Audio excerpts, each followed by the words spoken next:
Good morning, I'm Rajesh Vidyasagar. My pronouns are he, him, and I'm the officiant today. Welcome to the Washington Ethical Society. We're here again on hybrid platform.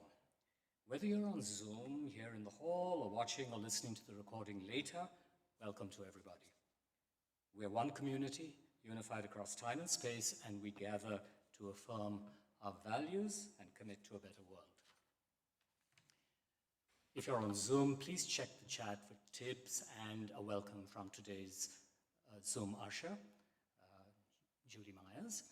I'll be reading greetings from our online attendees in just a few moments. In-person visitors, please stop by the welcome table after platform today to speak to a greeter or to our membership coordinator, Maceo Thomas. Online visitors, we invite you to send an email to Maceo at maceot, which is M-A-C-E-O-T, at ethicalsociety.org. If you're a visitor watching this recording later, this invitation is for you as well. You can fill out a connection form at tiny.cc/wesconnects. I'll now read a few of the greetings that folks have written into the chat. Online friends, while I'm doing that, you might want to get a candle to light during our candle lighting.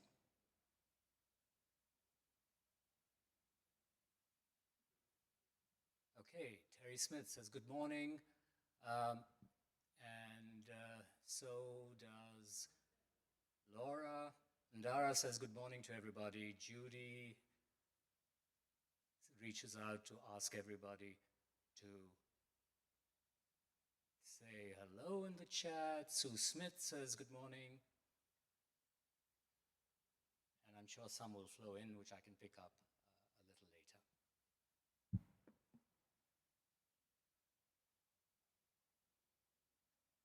It's good to connect and share this time together. Once you are prepared, I invite you to settle in wherever you are as we continue to gather. We begin our platform today with music.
Thank you, Perry. That was great. Welcome once again. Each week we read our statement of purpose as a reminder of our shared values. If you're interested in taking a turn to read the statement of purpose, you can sign into tiny.cc/readsop. Today's reader is Susan Runner, a longtime member of WES, who's active in our Global Connections group, which is a partnership with the people of El Rodeo in El Salvador. Welcome, Susan.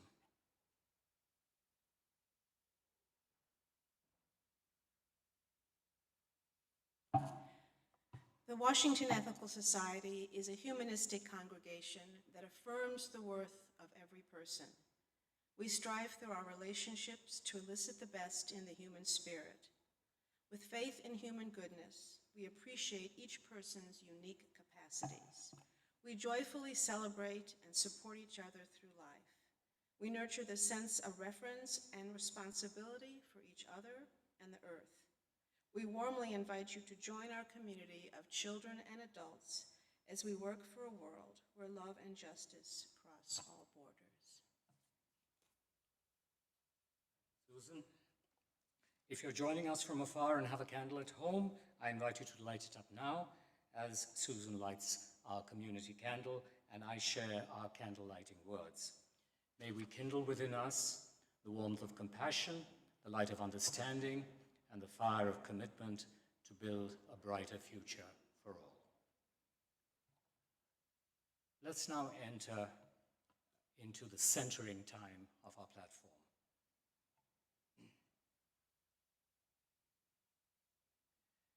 Each week, we ring this chime in solidarity with people around the world. Today, I'm particularly mindful of the 10 billion land animals that are killed in factory farms each year in this country. As we listen to the chime, let's remember our connection to each other and the world around us.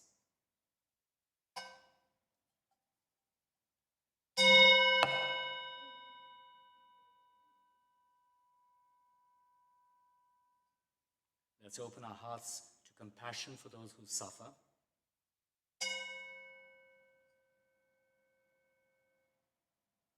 And let us commit ourselves to the work that calls for our love.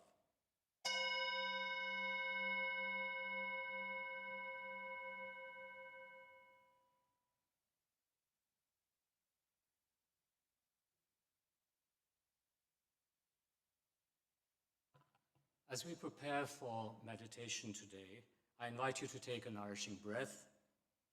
Breathe in, hold, breathe out.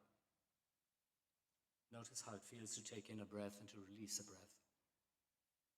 To begin our meditation, I will read a poem by John Wellwood, which is titled, Forget About Enlightenment. Sit down wherever you are and listen to the wind singing in your veins. Feel the love, the longing, the fear in your bones. Open your heart to who you are right now, not who you would like to be, not the saint you are striving to become, but the being right here before you, inside you, around you. All of you is holy. You're already more and less than whatever you can know. Breathe out, touch in, let go. We continue our meditation in silence and in the music that follows.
I now have great pleasure inviting Jessie Tandler to present the platform today. Jessie is the Managing Director of the Factory Farming Awareness Coalition, a nationwide nonprofit that educates people on factory farming and its devastating impact on people, animals, and the planet, and empowers them to advocate for systemic change in their communities. He'll challenge us to imagine a just and sustainable food system and discuss personal as well as public policy choices that bring ethics, compassion, and ecological consciousness to the ways food gets from farm to table. Jessie, over to you.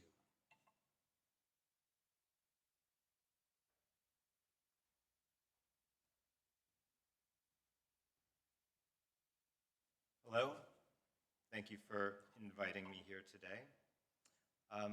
We will begin with a video instead of a reading. That's about a minute and a half.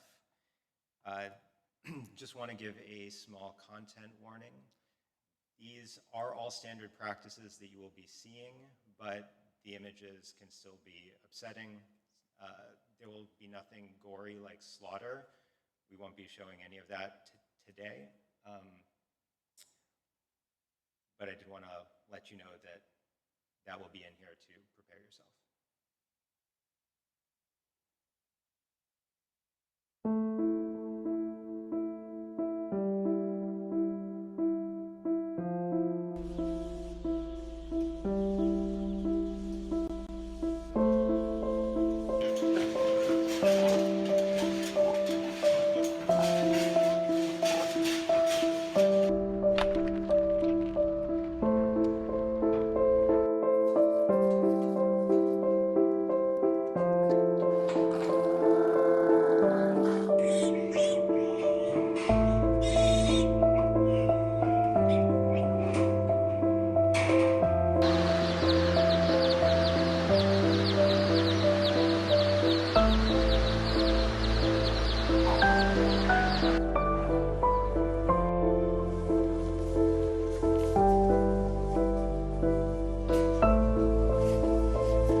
Okay, so for the next 20 or so minutes, I will be just giving you a brief overview of what factory farming is, what the impacts are, and what we can do about it.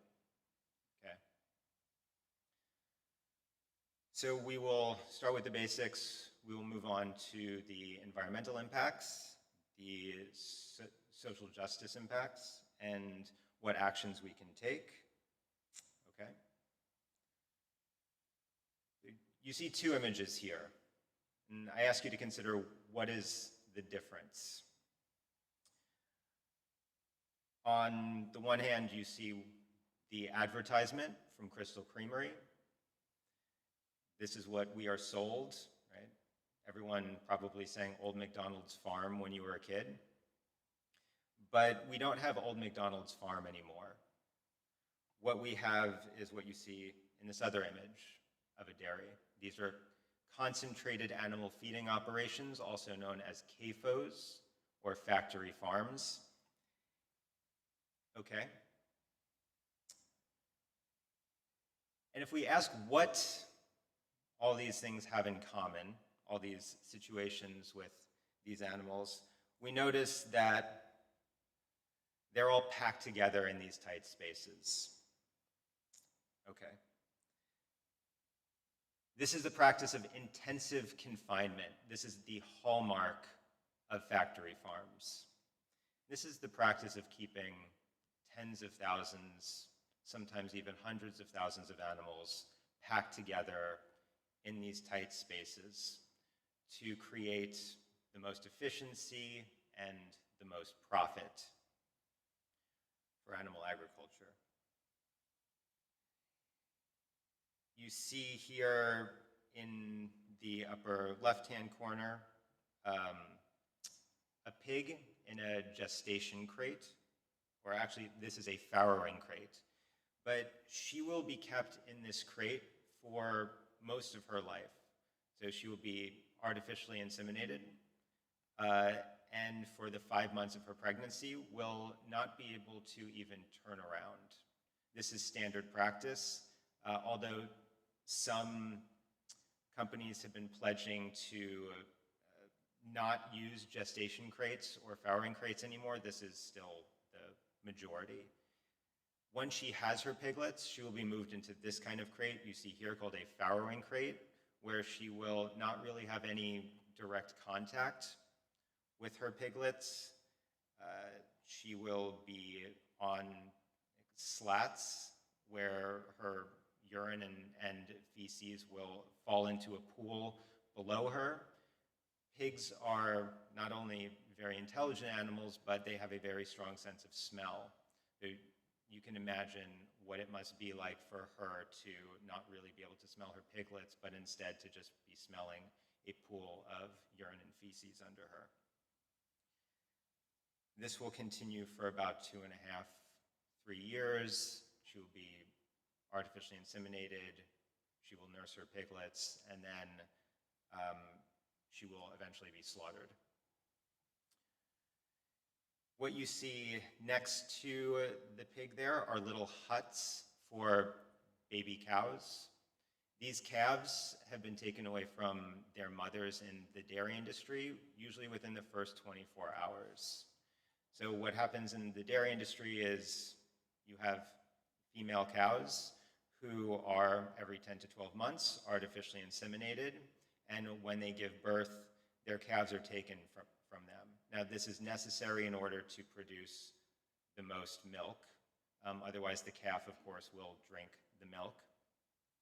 If that calf is a male, he will usually be auctioned off for meat, oftentimes into the veal industry. So the dairy industry actually feeds the veal industry. He'll be crated up for about 20 weeks, and then he'll be slaughtered.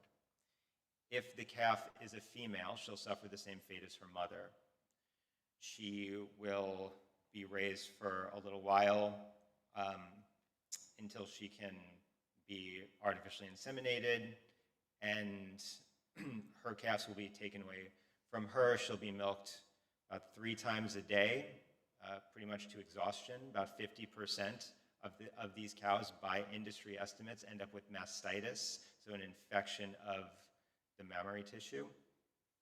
And after about 4 years, she will be considered spent. So even though a cow can live 20 to 25 years, these cows in the dairy industry only get to live 4 to 5.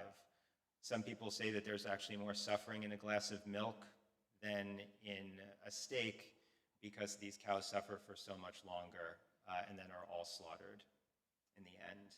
What you see in the lower left are chickens in battery cages. This is also standard practice. This used to be over 90%. It's now gotten down to about 75% of eggs coming from chickens in battery cages. These chickens will be debeaked when they hatch.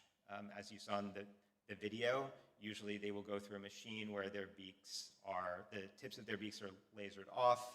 The reason for this is they're kept in close quarters and will get very stressed out and start pecking each other. And if they still have the sharp parts of their beaks, they can peck each other to death.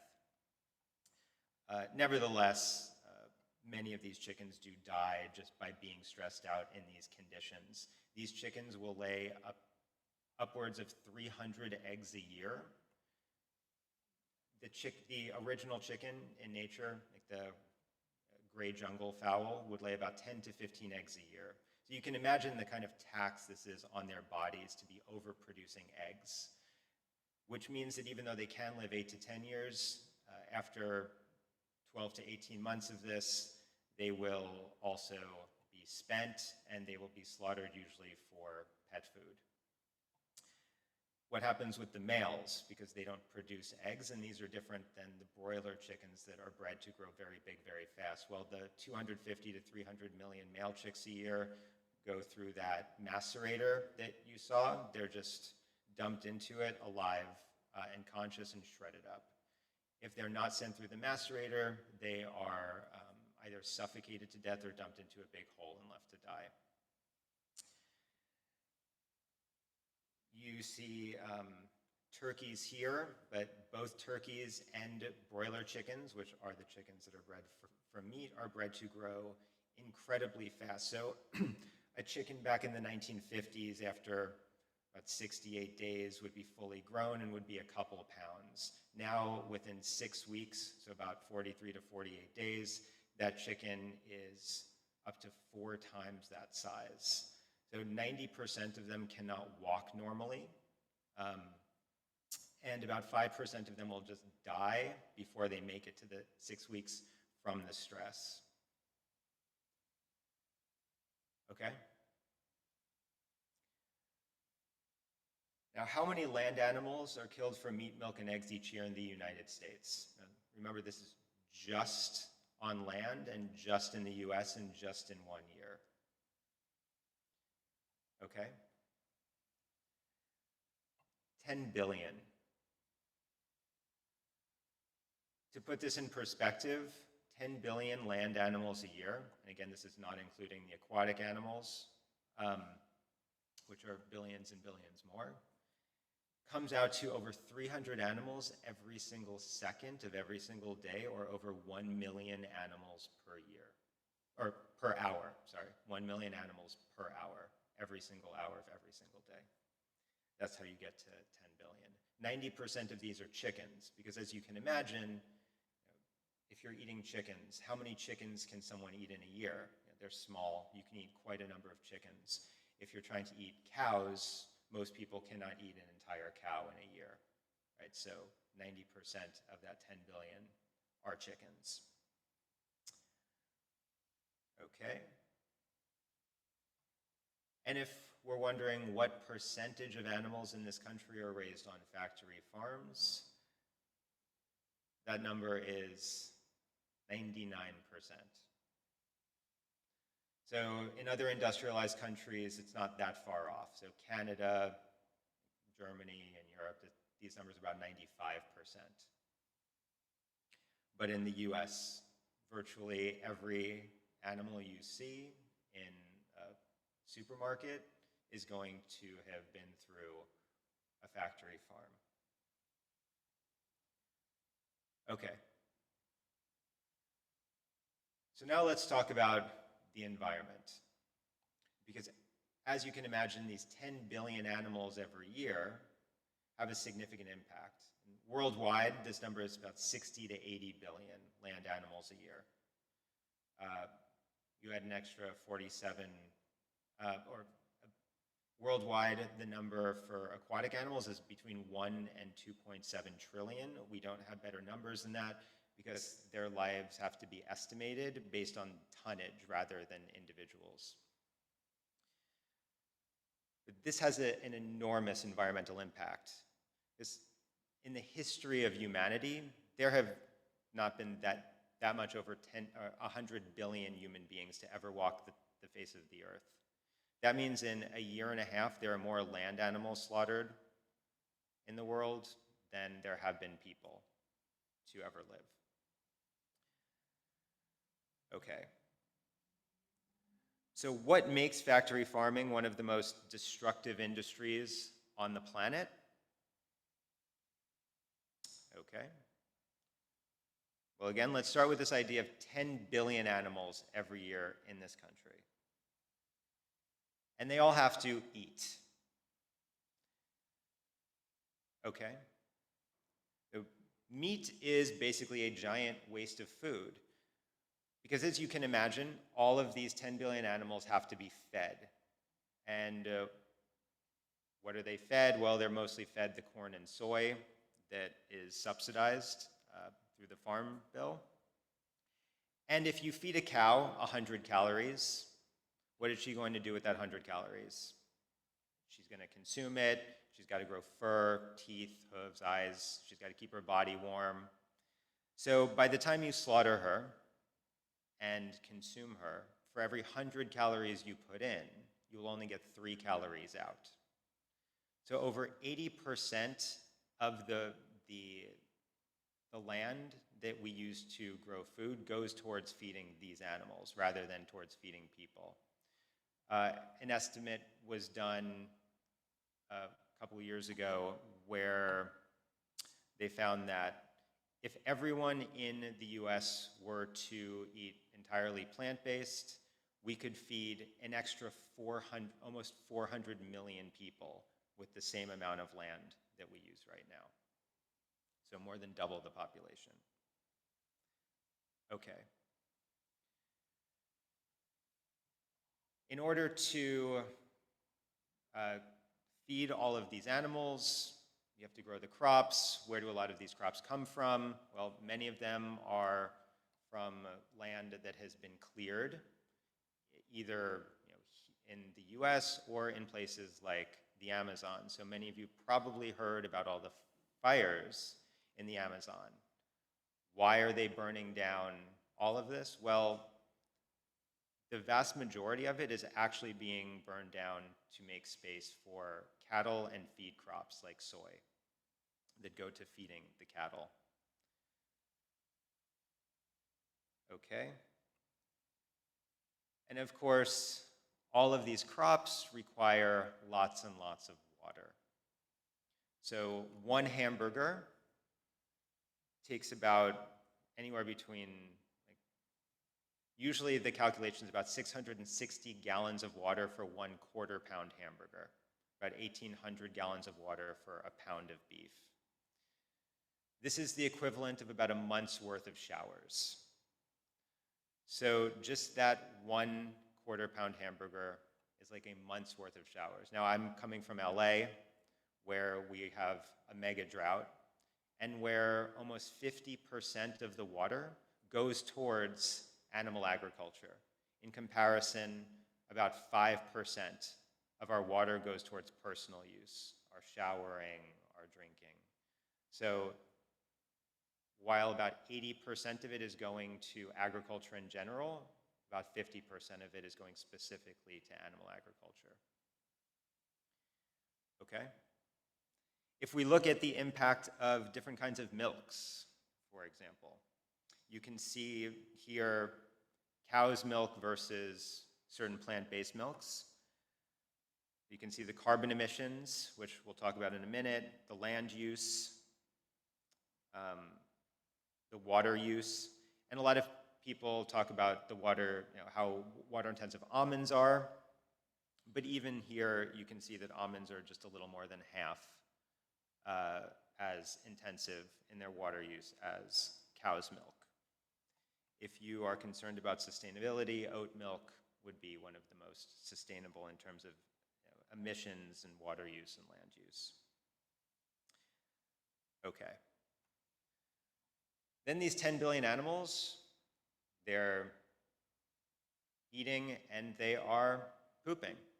What happens with all of this waste? Let's take a look in the next slide.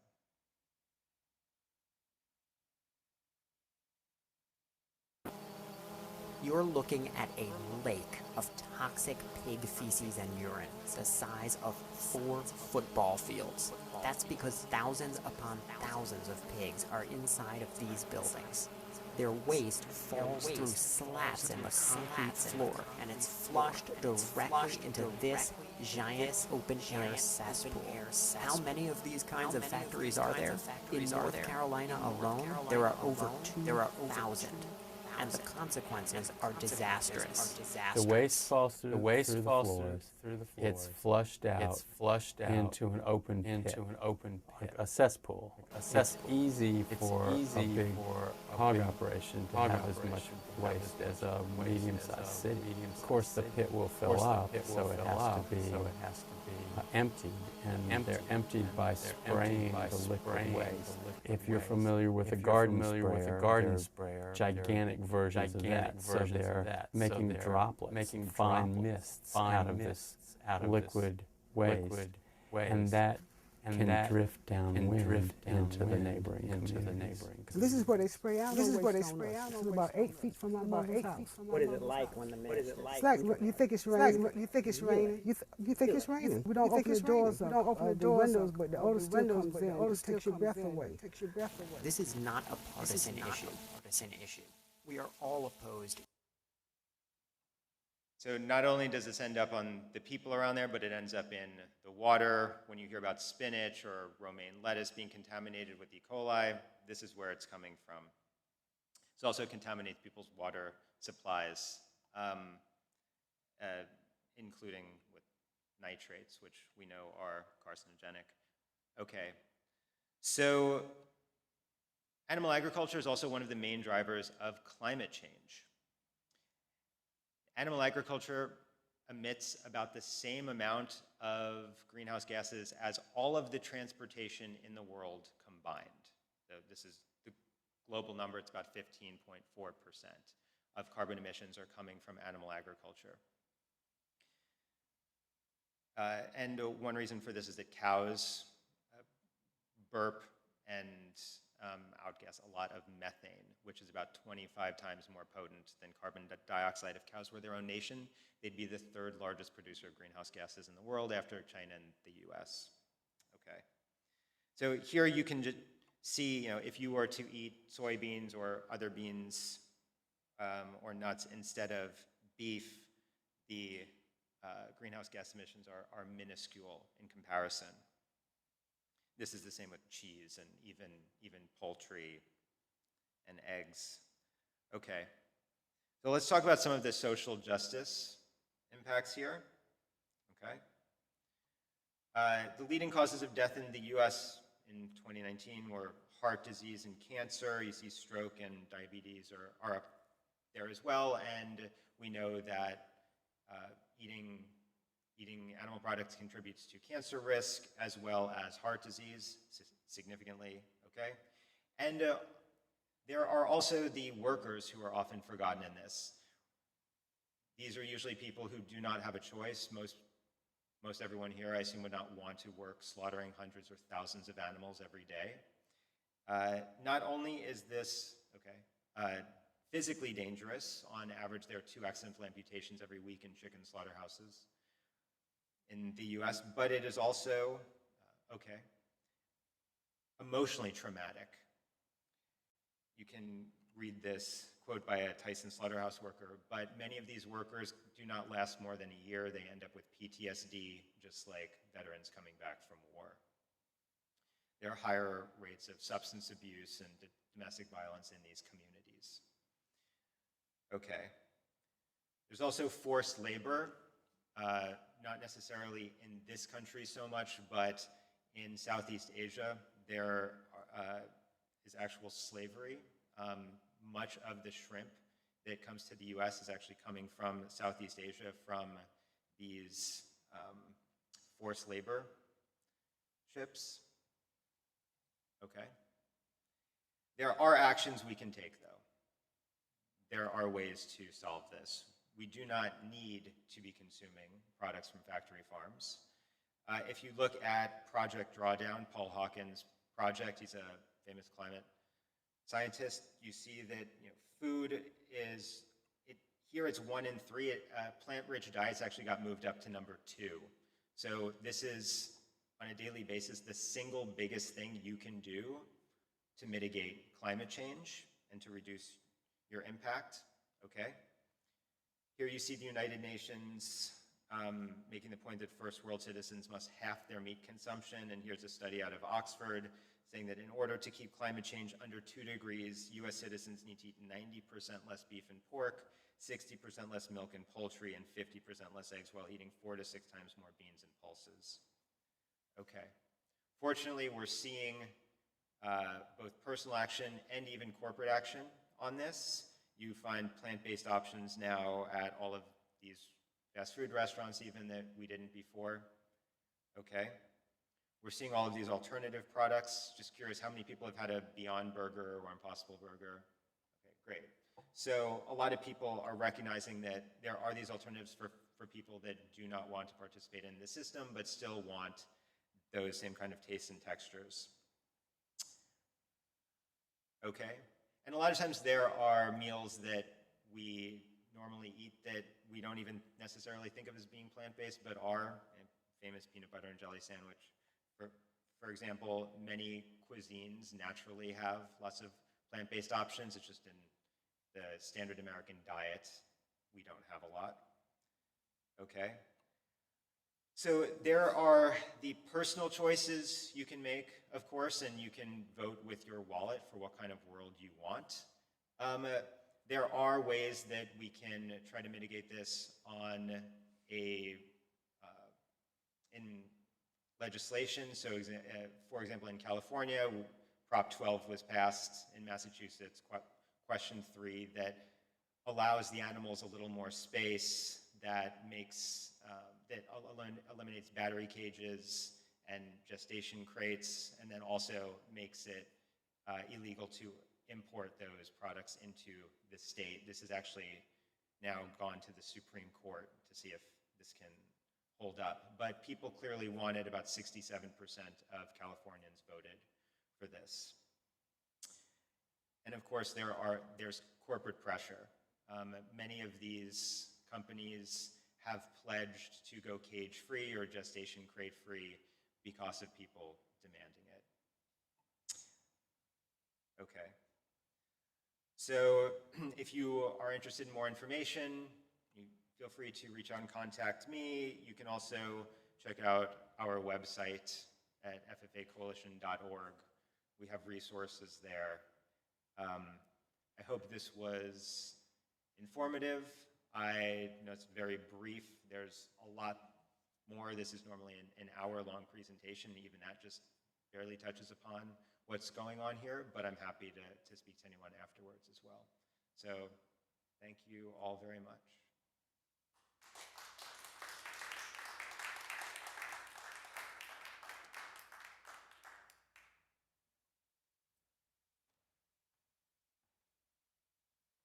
Thank you, Jesse. That was fabulous.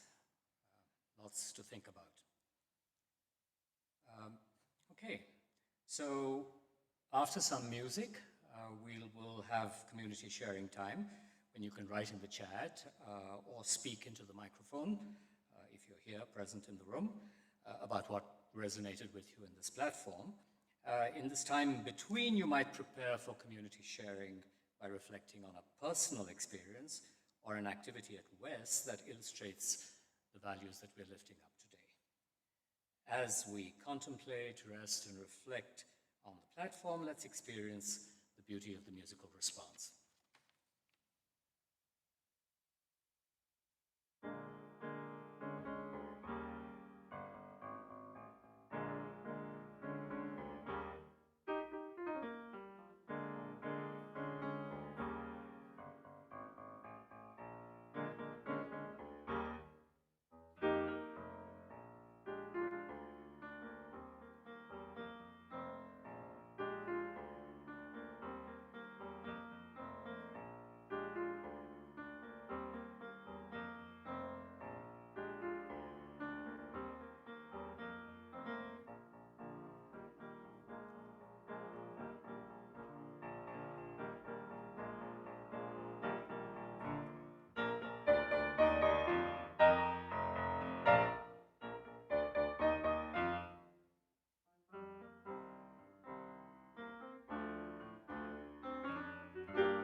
So this is the time when we add our own voices to the morning, sharing our reflections on the platform and what resonates in our own lives. For our online participants, I invite you to share in the Zoom chat or in the comments if you're watching the recording later. I'll start with the Zoom comments. We'll accept some comments at the microphone in person thereafter, and then return to Zoom participants at the end to pick up any further comments. So let's take a look at the Zoom. Okay, Laura writes, I'm a vegetarian and animal lover. One thing I'm always thinking about is when I get a pet at some future point, it'll probably be a cat who will need to eat meat to survive. I want to find cat food produced with relatively humane treatment of animals while they're alive, and I'm sure there must be a market out there for this. Thank you for this tough but important talk. Terry Smith writes, kudos to Perry's musical selections and performance. Sue Smith says, we're so fortunate to have such an accomplished pianist. Yay, says Laura, says Judy. I'll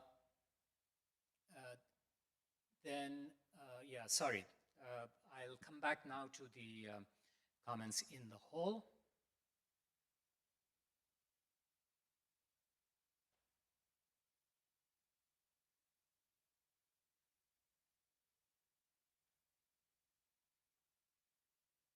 Hi, my name is Peter Bishop, and I want to thank Jesse for a wonderful, wonderful chat. This has been an issue. I mean, here we are in ethical culture, and I'm sure there are some of you who are aware that there are some of our members who feel that even eating animals is unethical. I'm very aware of this because in Silicon Valley, California, a member of the humanist community there, Paula Rochelle, was very strong on this point, even within a humanist group. And so, but that's one of the things that caused her to leave the humanist group and to create ethical culture groups in Silicon Valley.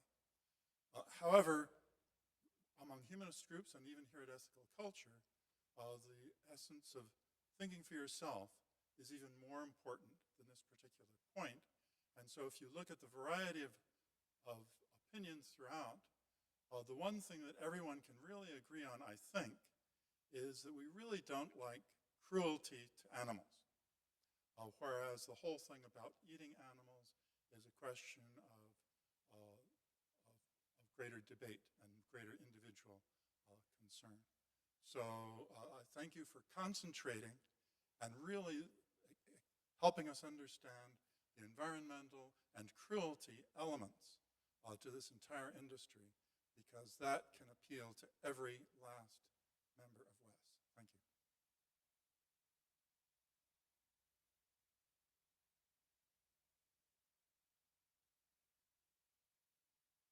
My name is Denise, she, her pronouns, and this was a particularly relevant topic for me today. I spent a good 30 to 45 minutes yesterday in Whole Foods agonizing over a lot of the choices that I was making. I think I was the only person that didn't raise my hand that I've tried a Beyond Burger, but I have been trying to buy cage-free eggs, grass-fed beef, and of course everything comes wrapped in plastic. It's like in the good place where you just can't make any good decisions in the system that we live in. But thank you to Jesse for kind of highlighting maybe some of the more important aspects that I can focus on when I'm trying to make better decisions. I think I'm still undecided about becoming a vegetarian or something like that, but I think I will definitely prioritize trying to take the cruelty out of my food as much as possible. So thank you.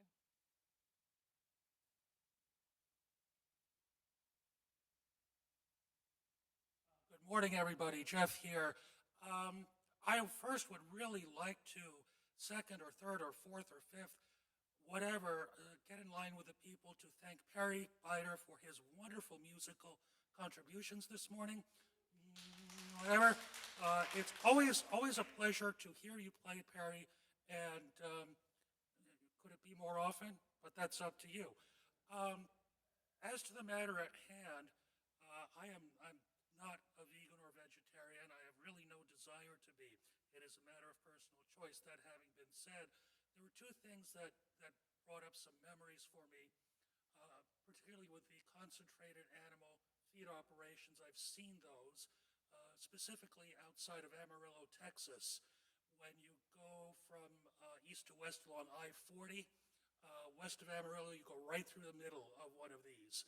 And I'm sure we've seen old pictures of feedlots outside Chicago or Omaha or Sioux City years and years ago. Well, the current operations just dwarf those. It would be like comparing I don't know, a super tanker to a dinghy, essentially.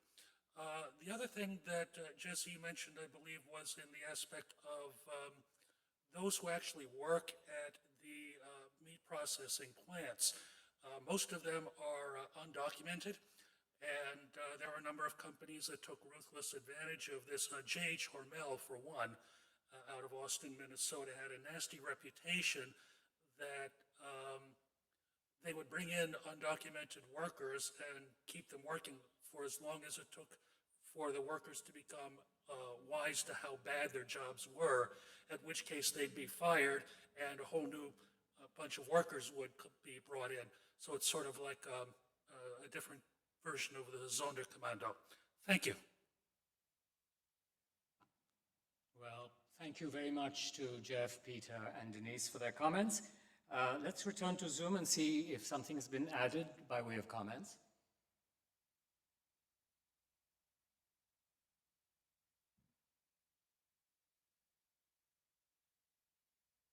Okay, this has scrolled well beyond my ability to focus on. But Ann Baker says, sorry, I missed her comment. Excuse me a second, I'll just scroll one moment.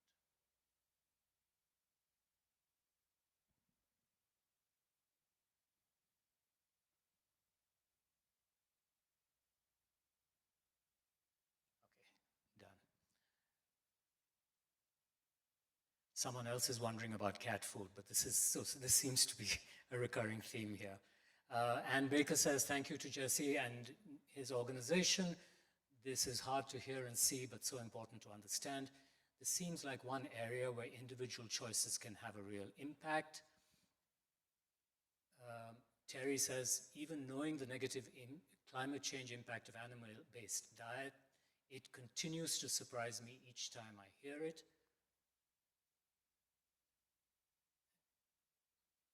Judy says, thank you, Jesse. It's so hard to hear about these realities. And I think that's the end of the comments here.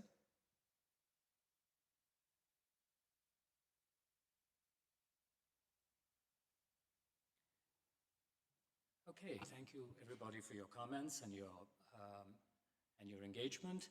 Just as we share our perspectives in this community, so do we share our resources and gifts. Here at Wes, we split the Sunday collection between our operating budget and a fund dedicated to justice and compassion. This month, half of the offering is dedicated to families and friends of incarcerated people. FFOIP seeks to bring services to the children of the incarcerated and at-risk youth. We promote social, cultural, they promote social, cultural, and youth development as a way of avoiding intergenerational incarceration. So let's take a moment to prepare to respond to the invitation to generosity. If you are someone who gives by text or are in front of a device where you can navigate to the donation page on our website, get out your phone or tablet or navigate to that page now. If you're here in person, there's a basket at the back of the hall to receive your gift. Half of your undesignated gift will go to Wes, and the other half will go to FFOIP this month.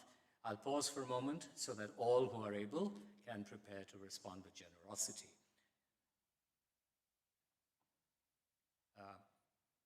On the slide, you'll see the number to give by text, which is 202-335-1885, and you can also make a gift online through the donation button on our website at ethicalsociety.org.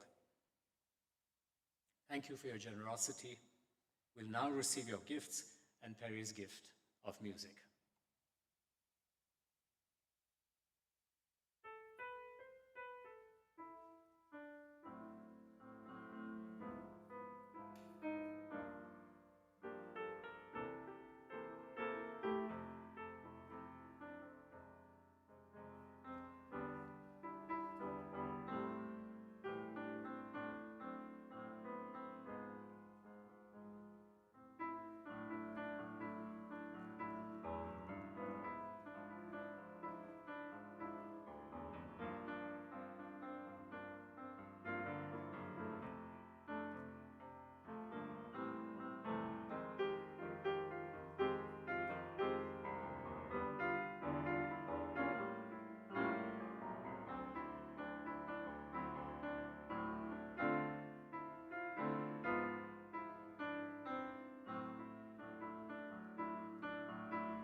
Thank you so much to the many people who helped create this morning's time together.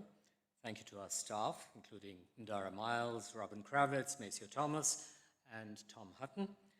Thank you also to Interim Music Coordinator Leah Morris, wonderful music from Perry, Tom Bishop and the chorus, which I think we'll be hearing shortly. Thank you to John and Abby Dakin, who created our slides. Thank you to the stage manager. Today, Denise Howell, Zoom usher Judy Myers, and tech team members John Dika, Michael Dimion, and Pat McNeely. Thank you to the in-person greeters, Donna Taylor and Busola Obitayo, and to Joe London, who will be hosting the West Coffee Hour after Platform. At the conclusion of Platform, please join us for social hour in person around the foyer and on the patio, or virtual coffee hour on Zoom. To get to virtual coffee hour after closing words, point your browser to tiny.cc/West Coffee Hour. Thanks also to those who are leading and supporting our work in the weeks to come. You can find information about opportunities to connect in Sunday links or news and notes email.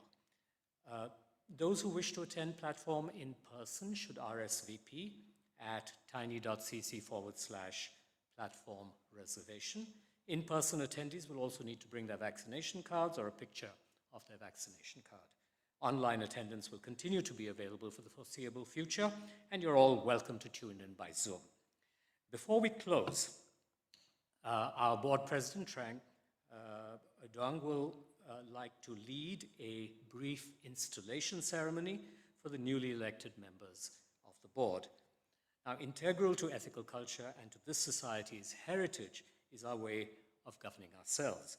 Congregation of members who freely choose to come together and who elect from within their own ranks a board of trustees to govern for and with the membership. I invite our board for 2022-23 to come to the stage, and I invite the members of WES to rise, and you'll see a slide, offer their words to the new board.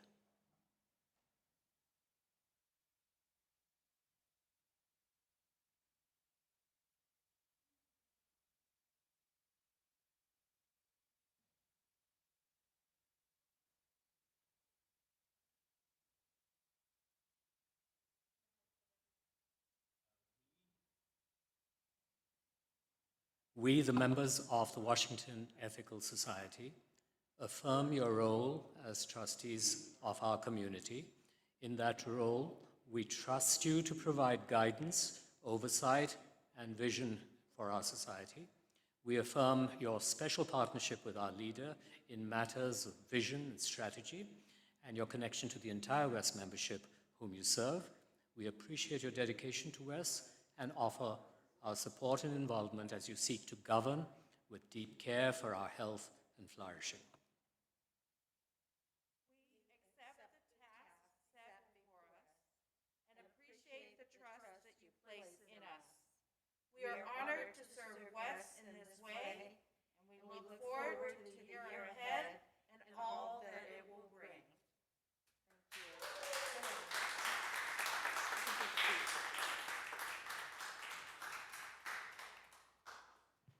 Thank you.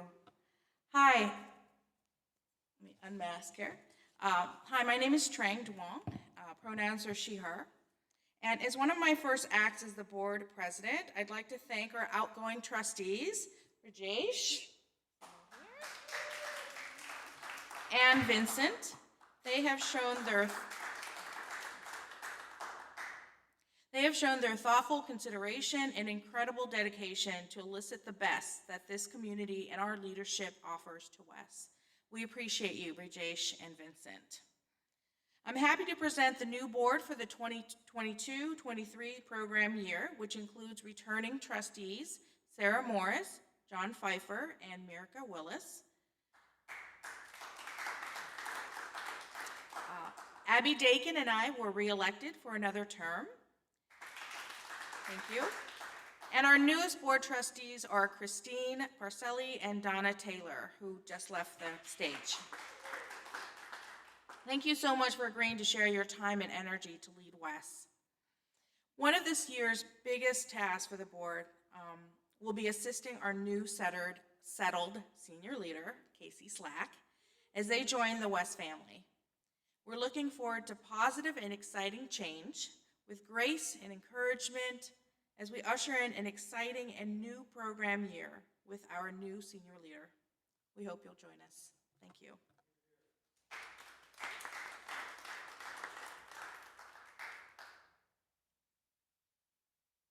Thank you, Trang, and thank you for all of you being a part of Platform today. Let's now enjoy our closing song.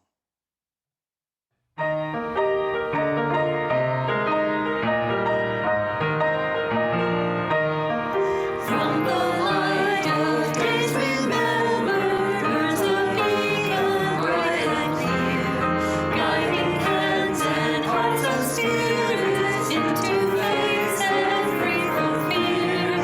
When the fire of commitment sets our mind and soul ablaze, when our hunger and our passion meet to call us on our way, when we live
A few brief reminders as we close.